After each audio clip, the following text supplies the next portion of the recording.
Hello. Hello, welcome to 22 Haitian Baby page. I'm going to make this video before I go to work. Now, usually I don't make a video before I go to work, but I just decided to make it. Might as well, especially I came back from church and I was like, well, since I'm looking decent, I might as well make a video.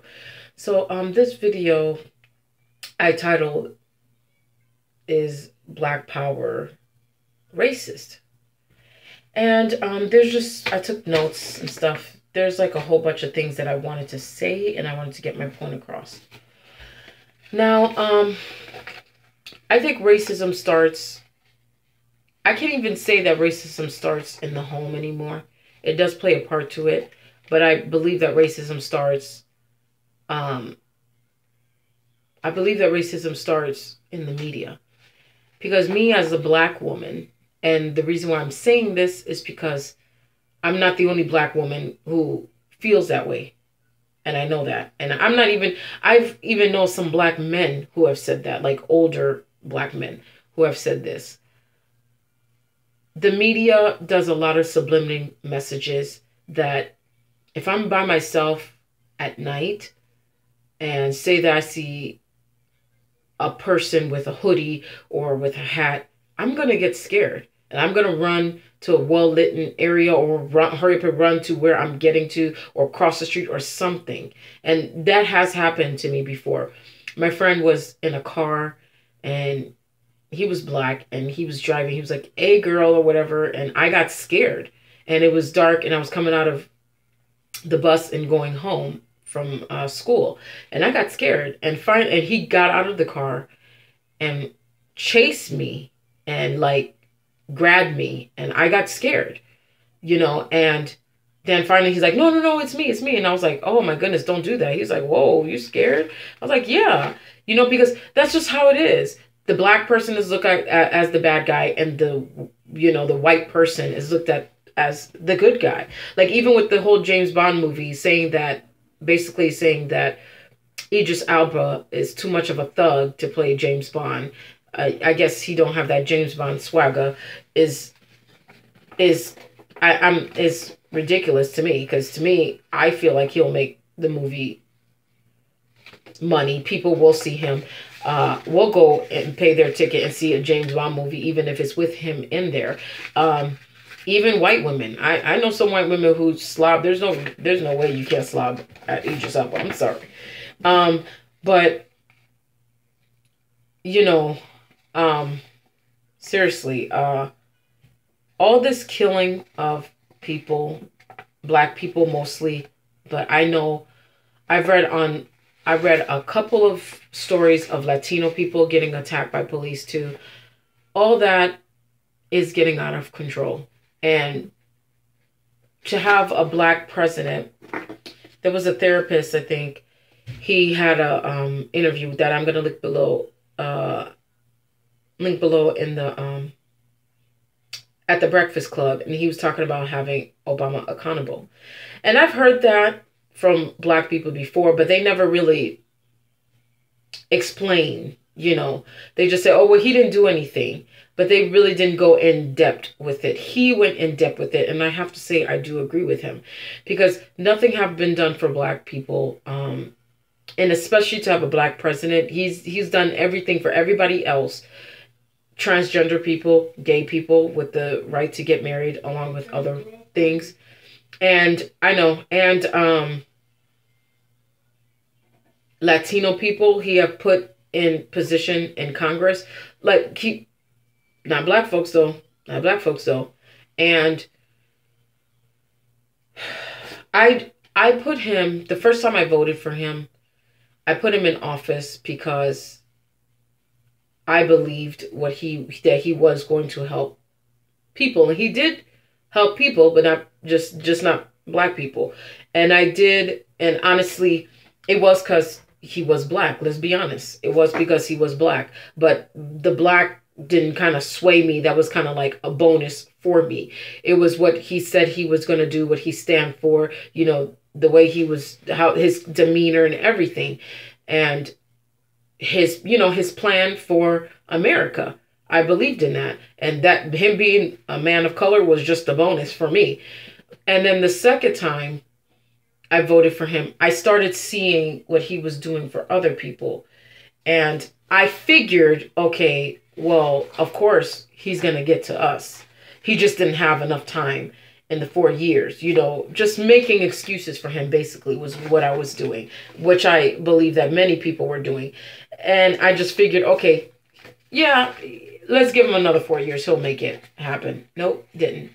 I don't understand how you could be from Chicago. You see all these things that's going on in Chicago, and you don't even care to do anything.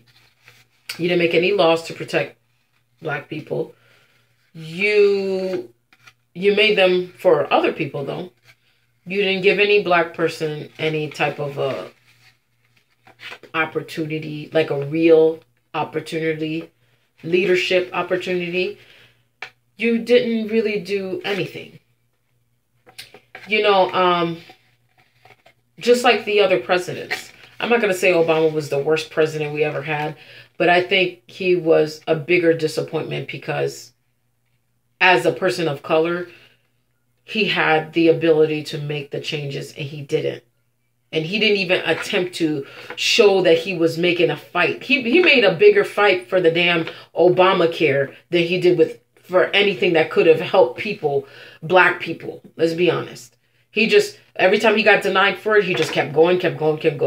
Like, kept doing the fight, but not for us. Even if we would have saw that he was attempted to make a fight, attempted to do something, that would have come from me a little better. Because I'm not going to lie, I'm pretty sure if he wanted to do some stuff, he would have got shut down for it. Let's be honest. Anything he wanted to do, they pretty much shut him down. But if you notice, when it came to the gay rights and when it came to the transgenders, they just go ahead and, oh yeah, let's go ahead and let him do it. And I think the only reason why was just so it could be like, well, you finally got your black president and look how crazy the world is because of him, because, I believe it was Bill Clinton who had the don't ask, don't tell rule, where it was like, okay, you could do whatever you want. You could be whatever you want. I don't care if you're gay, whatever it is you do. We won't ask you, and just don't say anything, because then you will get, they used to get in trouble for that. The military career would be over and everything. Or probably worse for some. But for Obama, he allowed them to be openly gay. But nobody said anything. I'm pretty sure some people complained about the don't ask, don't tell rule, but they pretty much lived with it, and that was that. I don't know why he was so hell-bent on helping everyone else except for himself. He likes to talk about how he was racial profile, how he was treated bad for being black and all this stuff. But then when you have the highest job where you could at least attempt to or keep fighting to make a change, not only that will help us, your children, and yourself, you don't even do it. Don't even do it. Don't even think twice about doing it. Now all he's doing is counting down his days and just chilling with a lemonade. That's it. That's all he's doing. The other thing is, I believe that racism starts in the home, but I think that the media finishes it. When Mr. Sterling and Philando got shot by police, you have black people, even black women, getting killed by police, getting maced in the face, getting killed in front of their kids, getting killed for selling CDs, for selling cigarettes, getting killed for a traffic stop, getting killed for running away from the police, getting killed for getting shot at, which is the recent one, for having their hand up, lie flat on the floor and still get shot. You can run away from police. You can walk towards police as they tell you, come towards me, and still get shot. So it doesn't matter if I say, hey, don't shoot me. I don't have anything. My ID is over here. Like now when I drive, I keep my wallet on my lap. So that way, when my hands are on the steering wheel, they can see my wallet is over there. Okay, you know I have to reach for it, so I don't even have to get anything in the glove compartment. But even like that, you still get shot. Even in police custody, you still get you get shot. This Latino man got shot, and he was handcuffed. They handcuffed him to a gate. Didn't know they were getting recorded. Handcuffed him to a gate. He was lying flat on the floor, and they shot him and uncuffed him. And that makes sense. But when they show these people, these victims, because what they do is they dehumanize these victims and humanize the people who are doing the people who are doing the bad things to these victims. So now when you see a picture pop up, if you have the TV on mute and you see a picture of Philando, Mr. Sterling, Sandra, I'm even gonna say Trayvon Martin, Pedro, any of these people who got shot by police, you see a picture of them, even as a black person, because of the media, your mind automatically be like, what did they do? Not realizing that they're a victim. Not even realizing until you unmute the TV and you're like, oh, wow. Not even realizing. If that is not, if the media, if someone is really going to say the media don't put subliminal messaging since you were a child to watching until you're adult, that is a lie. That is a lie. Because, you know, when the shooting happened with the police officers, I don't condone, like I said, I didn't condone shooting the police officers or anything. I don't condone doing that. That don't help either. That doesn't help either. All that does is just give them a reason to say, see, them people, they savages. See, they can't act right. That's it. But the killer, they put a picture, the first picture they put of him was a picture of him in a dashiki. The white officer that died, at the time they only put one white officer on the television. They put his picture up of him in his uniform. You guys already knew that the shooter was a reserve in the army, which made sense for how he ambushed them, but which explains, you know, his tactics. But you didn't put a picture of him in his military uniform until later. The first one you put was of his dashiki. Why? Because now black people are not going by what the media say is beautiful. Like my hair, oh, this is not considered acceptable. So what they want is they want me to continue to buy the perms. I haven't permed my hair in years, but they want you to continue to buy the perms and do all this other stuff, this self-hatred stuff. They want me as a black woman to chase the dream of trying to look as close as I can to a white European woman.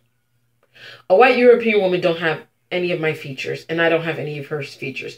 It doesn't matter how many skin bleaches I have. It doesn't matter how many surgeries I have. It don't matter how many nose jobs I have. It don't matter what I do to myself. I can never look white. You will still be able to tell with my bleaching, with my plastic surgery, with my nose job, with even if I could make my lips thinner, which I don't know if you can, but even if I could make my lips thinner, it don't matter. It doesn't matter. You will still be able to tell that I'm black. Because I've seen a lot of black people who bleach themselves and get their nose job and do all that stuff to try to make themselves, you know, because they say, oh no, I love myself. If you love yourself, you wouldn't do that in the first place. I'm sorry. I'm sorry. A lot of people may comment and say, oh, well, that is true. You wouldn't have done it. To go as far as to bleach your skin and then you try to convince me that you loved yourself, not going to happen. It doesn't matter what you say. It's not going to happen. I'm not going to buy it. But now the natural movement that they just thought was a movement, they see it's not a movement. It's a lifestyle now, especially with black women. It's a lifestyle now. And now, because if you saw like a couple years back when the natural movement was coming back, like when I chopped my hair and everything like that, that was like almost 3 years ago. Okay. If you noticed around those times, the only thing that was catering to your hair were Black companies that were making the products. Nobody made them, right?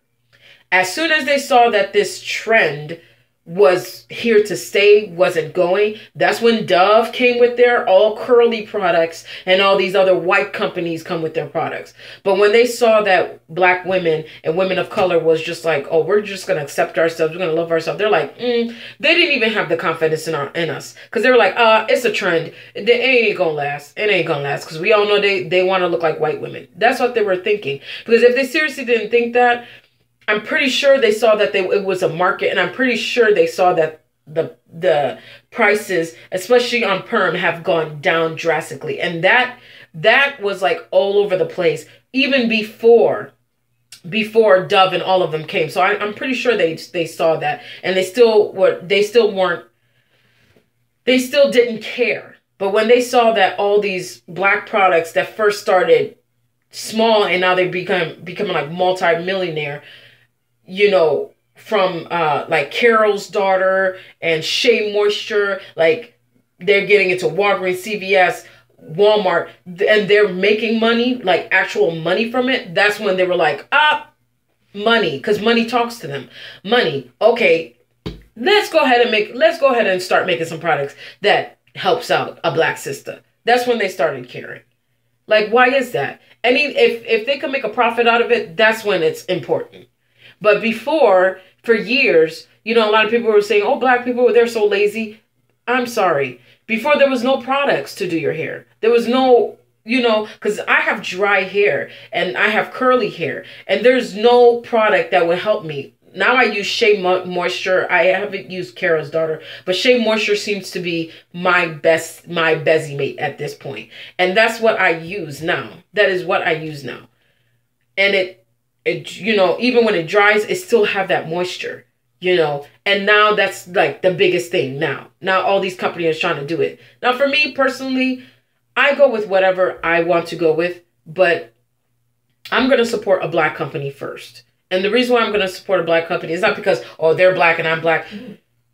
The reason is because you are a Black woman. You know, you don't even have to know all the textures, but because you're a Black woman and you know your hair, you pretty much know what we need for our particular hair. Because you can't, as a Black woman, you can't go to just any salon. Like a white person could just go to any salon to get their hair done and know that it will be done properly and it will be cared properly. As a Black woman, it don't work like that. It don't work like that. If you notice, I even seen some salons that says, oh yeah, we do African-American hair, that they have to list that, because a lot of them, they don't. A lot of them, they don't. They go to school, they're cosmetologists, they have their license, but they never even learned about Black hair. But then we're called lazy because we can't even we can't even go anywhere to get our hair done. We can't even go anywhere. Like if I'm going up with my friend Dina is a white girl. If I go with my friend Dina, if we go to a salon, we have to pick a salon that I know that they do Black girls' hair too. It's not just, okay, girl, pick whatever salon you want to go to. It don't work like that. But I could take her to any salon and her stuff will get done perfectly fine. But mine's is it's like a question. It's like kind of like an interview. I have to make a quick interview before you even touch my hair, kind of a thing. And that's a problem. That's a problem. How come when I go to a Black cosmetology school, they're being taught on how to do white girls' hair, but for a white cosmetology school, not all of them are teaching about Black girls' hair, like to take care of it. Most of them teach you how to style it though, and how to wash it, like basically what you could do at home. But to really treat it and take care of it, no, they don't even teach you that. They don't even teach you that. How is that even possible? They let alone teach you any Black hairstyles. You know, but any Black hairstyle is not valid until somebody else do it. Just like Kim Kardashian when she did the braids, and then when she did the braids, they wanted to call it boxer braids. No, it's cornrows. And if she really cared, she would have been like, "Oh well, no, I didn't come up with it. It's an African American hairstyle." No, she just went along with it. And obviously her husband didn't say anything about that. And that's the other thing. You know, I know that Jesse Williams, his speech that he was given at the BET Awards, which a lot of it has been taken down on YouTube. He was speaking about that. Someone not of color, or even, I could even say someone of color, because I've seen some Latino women as well. They could take black features, take the black look, okay, and be put on a pedestal. But yet me as a black woman, I'm not put on a pedestal. I'm less than. Why is that? Why is that? And it's even gotten really bad that now, well, that before, black men just knocked black women off the pedestal too. They also looked at us as less than.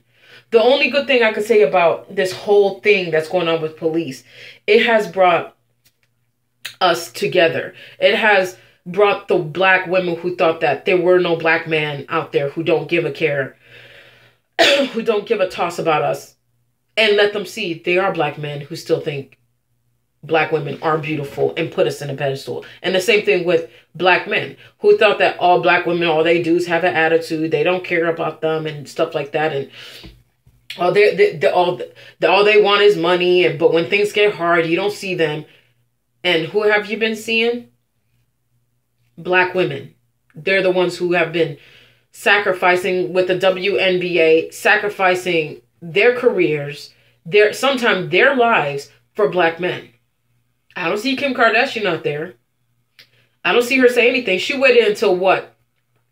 Way later to say Black Lives Matter, to put a post on her Instagram. And then underneath she said, check out my web. Why? Because you decided to donate, what, 10 cents out of your millions and millions of dollars for the cause? Women like that kills me. Because your kids are black. No matter how you want to see it, your kids are black. So this affects them. You know, there's some people that says, oh, why do you care? You didn't even know those people. You didn't know Trayvon. I don't have to know them. I don't have to know them to have a connection with them.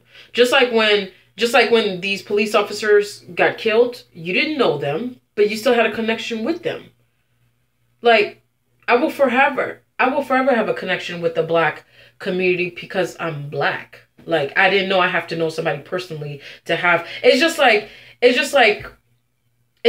and I know black people understand what I'm saying, but it's just like, if you go somewhere and you see a black person get into it, like somebody call another black person like a racial slur. They didn't call you that, but they call her that. You're going to jump in too. You don't know her, but it affects you too. It's the same thing. It's the same thing with the community. It affects me too. Philando and Sandra and Mr. Sterling and all these people, Trayvon Martin, all these people that's getting shot by police and nothing is happening. Well, you need to understand, if you are black, if you are a person of color, because even Latino people are getting shot and killed by police officers with nothing being held accountable. If you're just anyone, but especially someone of color, anyone, what you don't understand is when that happens and nothing happens to the police officers, that is just one step closer to your door and one step closer to your children. Trust me. Like, they say that, I read something on Instagram would say black man killed by cop, and everyone say, why was he resisting arrest? When a white cop get killed, everyone say he didn't have to do that. And that's true. That statement also speaks about the media as well. You know, You see these pictures, you could put the TV on mute, just like I said before. You see all these pictures coming up, and you think negatively. The guy that killed the officer, again, they showed a picture of him in dashikis. Why? So next time, so that registers in your head that the next time you see someone in their African garment or in a dashiki, you're going to think, oh, he's up to something. He must be some crazed black activist. He's up to something. Like the picture that you guys clicked on before you clicked on this video. That's exactly how I went to work. I had my head wrap. I got that outfit made. And if you check my other video, my other haul video before this, I'll tell you where I got it from.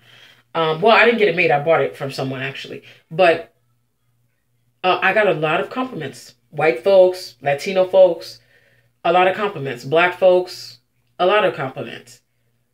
You know, it's just a shame how the media tried to take something and destroys it. Because if you notice, when the dashikis were getting really popular, they couldn't find a reason to kind of stop. I ordered something from this woman at on Instagram, and she's a black woman, and she is in business with her relatives in Africa, and they make the clothing, and she kind of, you know, work with her, and then they ship it. It took me a long time. Once she started getting business and started getting a whole bunch of business, it took me a long time to get my outfit. Why? Because it was held by customs. Why? Because they thought it was drugs. But they checked you check the box. You saw that you check the product, you see that there's no drugs being shipped. There's nothing being shipped. But yet, we had to wait too long. That obviously would mess up her, that obviously will mess up her business by the time the items come. That's if the people even wanted it by the time it came. Which it came like, what, a good 2 months later. But I could go and get something from AliExpress, shipped from China, and that doesn't get checked. That doesn't get stopped. I always get my item. You know, that's when some people want to say, oh, black people, they're so lazy. They don't want to do anything. And how can you can't get anywhere economically in the ladder without somebody giving you a chance. How? How do you expect to make it without somebody giving you a chance? And even if you try to make your own business or do anything, if it's not going to the government, or if the government feel threatened by it, trust me, they'll stop it. The Black Panther had their food, where they used to cook food for the kids in the community. The Black Panther also had the free medical care. When that took money out of the government, what happened? Oh, they found some way to shut that down. They found some way to shut that down. When they feel a threat, they find some way to shut that down. And the bad thing is, when you grow up as a person of color, especially a black person, and you speak like I'm speaking, there's a lot of people, even on YouTube, I see underneath the comments, oh, you're crazy. They see it as a conspiracy, or that's not true. You didn't grow up like that. Well, you need to understand, especially if you're in an interracial relationship like I am. My husband is Mexican. What you need to understand is they won't ever understand where you're truly coming from. Truly coming from. They may understand the situation, but they won't ever understand your feelings, or they won't ever understand why you feel that way. Because my husband, he is Mexican, but he wasn't born and raised in America. He was born and raised in Mexico. That's like two different things, first off. But what's going on, the thing he does understand, after we had a talk about it, it affects us because your kids, not only are they mixed, but your kids are black. So it affects them too. It affects them too. To truly know yourself, you have to know where you come from. You know, if black people are worthless, if we're so stupid and we serve no purpose, oh, black power that's a dumb power and all that stuff. If that is so true, why is it that our history and our legacy was destroyed? Because they know in order to really value yourself, in order to truly value yourself, you have to know where you came from. And if I know that I came from a history or a generation of peasants, of course I'm going to think of myself less than. But if I know that I come from a history of royalty, of course I'm not going to act like a peasant. I know my worth. That's why you see all these, these Egyptian artifacts and stuff like that. The nose is getting blown out. You still see the big lips. You still see the feature, but they decided, let's go ahead and take out the nose. That's the thing that really kills me. How is it that everything else made it through years and years and years, but a nose, a key fact, a nose was blown off? How is that possible? Or you tried to tell me out of the artwork from back in the days, oh, the only reason why the people are that color is because they were tanned. No, boo-boo. They were black, not tan. Not tanned. But they don't even talk about the Egyptian history in schools. All they teach you about is white history. Let's be honest. That's the thing I don't understand. If this is supposed to be America, with all these different cultures, you even hear about Hitler, you even hear about the Holocaust, you hear about all this stuff and slavery, but they don't even tell you anything about leaders of color. Just the ones that they were like, let's go ahead and throw Martin Luther King in there because that's kind of talking with the civil rights. And that's it. It's kind of like a little skim through it.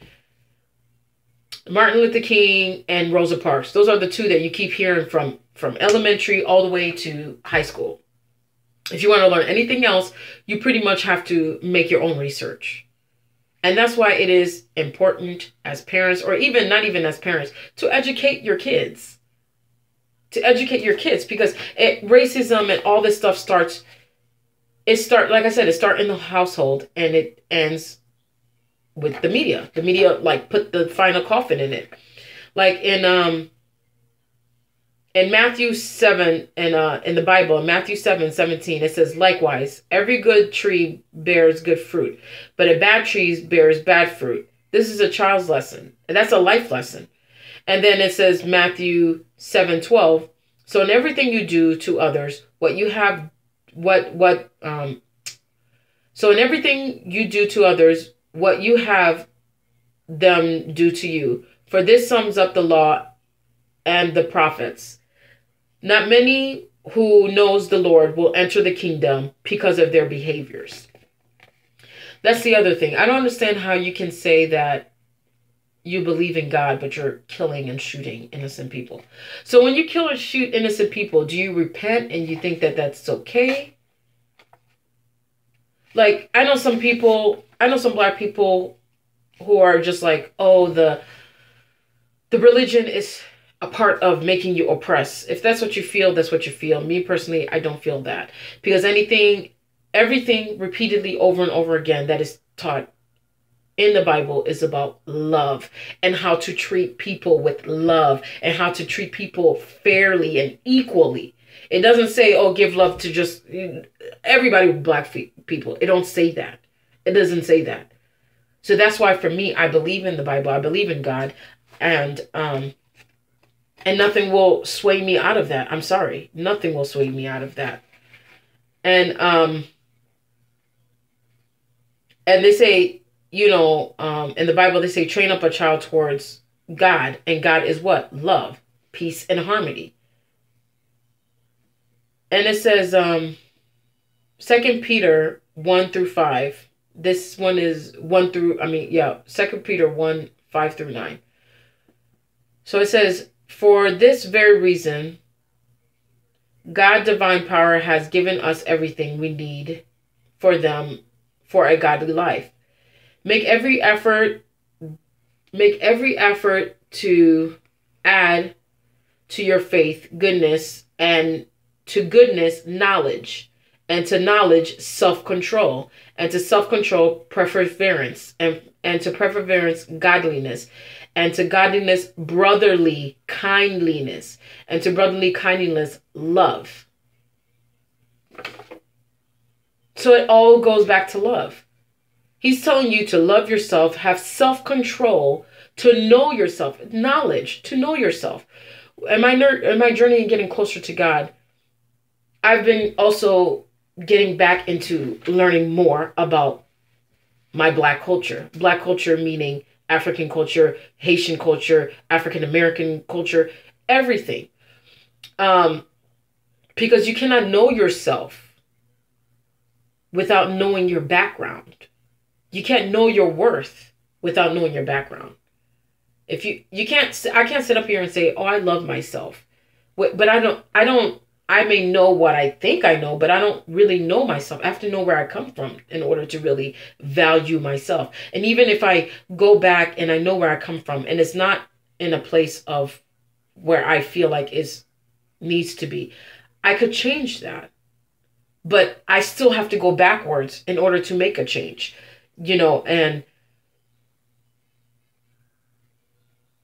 And self-control. Now, I do believe in defending yourself. That I do believe in. But self-control as in, don't fall for these people trying to make you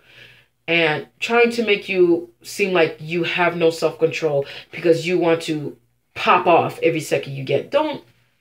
Because they're just looking for a reason. And I'm not even going to say white people or whatever, because not only white people are racist towards Black people, but those type of people, they're just looking for a reason for you to act out so they can say, you see, give them a little time. And I knew it. See, that's all it was. You saw that guy that killed the officers. You saw that story being told non-stop compared to innocent people who were being killed by the cops. You saw that. I saw that story rolling up thousands of times in the news, in the newspapers, in the blogs, all over the place. You saw that all over the place more than the people who got killed. I guarantee you, let a year pass and they will still say, oh, remember a year ago. But do they mention Trayvon Martin? Nope. Do they mention any other person who got killed by cops years and years and years ago? Nope. But I guarantee you that Black man will be in history. They'll make sure that they'll make sure that they say something to that. And that's why in Psalms 141 verse 10 it says, "Let the wicked fall into their own nets, while I pass by in safety, from the trap set by the evildoers." And in the Black activist page, it says, "We must respond to this terrible crime and punish those who kill innocent people. Anger in your hearts." Now, for me, I don't think I understand what they're saying, but I don't agree with killing people who kill innocent people. I mean, no, that's not what they say. They say we must respond to the terrible crime and punish those who kill innocent people. And that I do agree with. I do agree with that because there's a lot of people who are killing innocent people and just using the law as a crutch of why they're killing these people, and nothing is being done by it. And that is wrong. I'm not understanding that. That is very wrong. And Martin Luther King say, "Returning violence for violence, multiply violence." And I gotta agree with that. I even heard someone, I can't remember the person's name, but it says, telling me what I'm obsessed with, talking about racism in America, is like telling me I'm swimming when I'm drowning. I saw this quote on Instagram. And then this woman, she had a sign, this white protester, she had a sign that says, "White silent costs lives." And that's true. And it says a white duo was caught on tape posting. This is what I saw on the news. A white duo was caught on tape posting, tagging graffiti in the hood, trying to get Black people to riot. That wasn't even all over the news. I didn't even see that in the news. I had to go to a Black activist website to read on that. And it was, a lot of, like I said, a lot of black people, they want to tear down the Bible. Mostly some of the black activists. I'm not going to dog all of them because not all of them feel that way. But, you know, they do say that God say, love your enemies and pray for them who prosecute you. And some of the laws and some of the rules that God have made are very hard. Very hard. Because it's so hard to love someone, to continue to show love to someone. Even Malcolm X was talking about that. It's so hard to truly show love to someone and they're treating you bad. They're treating you bad. It's really hard to be the bigger person when they're treating you bad. But if you truly believe in God and if you truly believe in the Bible, you believe that love, you just have to do it. I can't even say love conquers all, but sometime through, I hope with all these killings that it wasn't in vain. And I'm not even going to say it was in vain, because if you noticed, before Trayvon Martin even came, there was a lot of things that were going on before he even came. I mean, before he even got hurt. But before that story came about, there was still oppression, still things going on. But his story, his life wasn't in vain. It wasn't in vain. And Mr. Sterling and Sandra and Noel and Pedro and Philando and all these people and more, all these people's lives, they weren't in vain. Even the people who got forgotten after all these killings, people started what? Doing their investigations and finding out, whoa, there were more people years before that were getting shot and treated and mistreated by the police. So their death add on to the list. It's not right. It's not right. But it wasn't in vain. You know, as a mother and as a black woman and as a person, I would feel bad if someone I loved died that way, only because of hatred, but where no one cares. No one cared. Mike Brown, no one cared.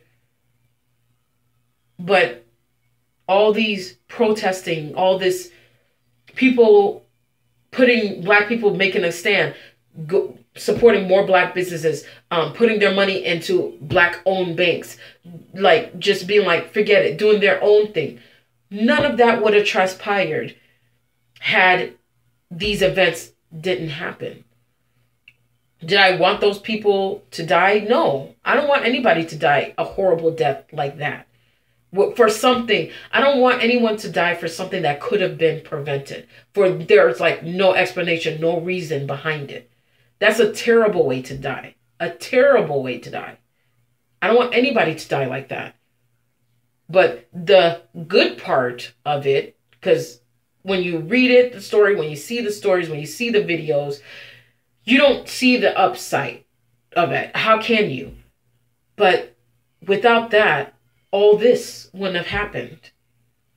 So for me, Black power does not equal being racist. Saying Black lives don't matter, saying black lives don't matter because blue lives matter, that's so stupid. Black lives matter because America act like they forgot that we are people too, that we are humans too. When we first came and they did the Constitution and all this stuff, we weren't even considered humans to them. They didn't even care. They did not even care. So it wasn't written for us. And there was this therapist, I'm going to put his link below, and he was talking about having Obama accounted for. He went more into detail about that. But I agree, because all these presidents didn't do anything. But if you have a Black president and all this stuff is done behind his back and he just act like he don't care, what do you think is going to happen? Like this next election, I have nowhere like to sway. Like I know I registered to vote and everything, but I have no, like, it's basically getting down to the point of, okay, who's going to treat us less like crap? That's basically what it's coming down to. That's basically what's coming down to. It makes no sense how Bernie had so many supporters, and he miraculously didn't make it. There were even some Republicans, and I'm not even ashamed to say that there were even some Republicans that I was considering, or just one though, that I was considering. And they didn't make it, but Donald Trump made it. Someone who's openly racist, who just says anything that comes to his mind. Like, that is the person that you're going to make into the president, and all of a sudden he makes it. And there's no way you can't tell me that politics is not fixed. No way. No way. There's no way. You know, it's like if any black person is of a threat, people come after them and make them look crazy or make it seem like they don't know what they're talking about. You know, like with the, you know, and they had the comparison with the Subway guy and Bill Cosby. You know, the Subway guy, he went to jail. You didn't hear nothing about him. End of. Bill Cosby, they drag his name in the mud. He was acquitted. Nothing was found. But that part didn't even make it to CNN. That part didn't even... They didn't repeatedly repeat the story of, okay, he was innocent, nothing, he was acquitted, nothing was found. Nope. But they repeatedly tarnished him and showed that he was guilty and all that stuff.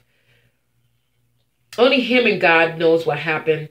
And I don't condone violence against women. I don't condone violence against anyone.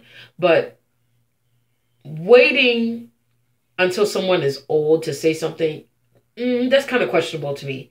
Why not hit him where he was high in his status? As soon as he was getting towards the network and getting towards making something, that's when all of a sudden all these people want to come out. That's questionable to me. That's still questionable to me. But what's going on? I am going to continue to pray. I am going to continue to learn and teach my children and support my Black community and support people of color, because I am a Black woman. My kids, they're mixed, but they're Black children too.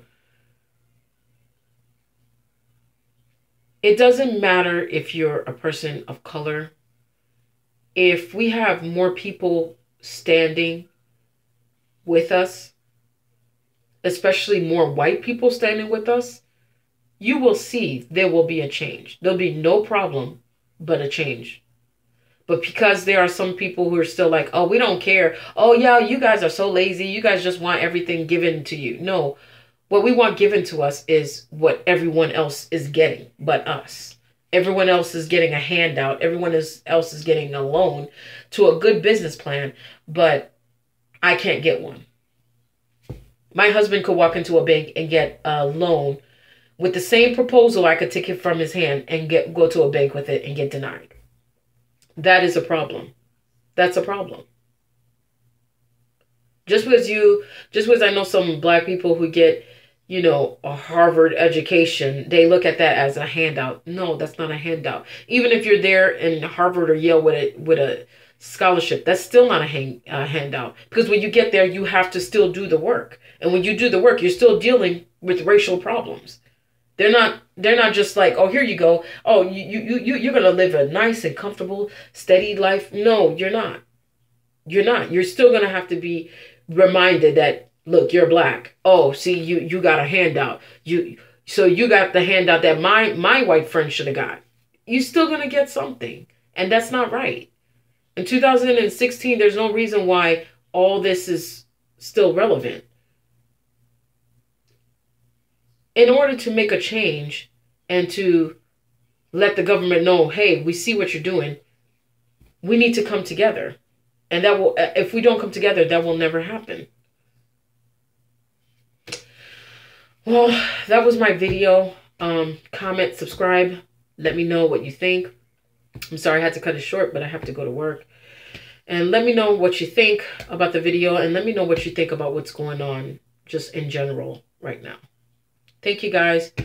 Stay safe. Stay Black. Bye.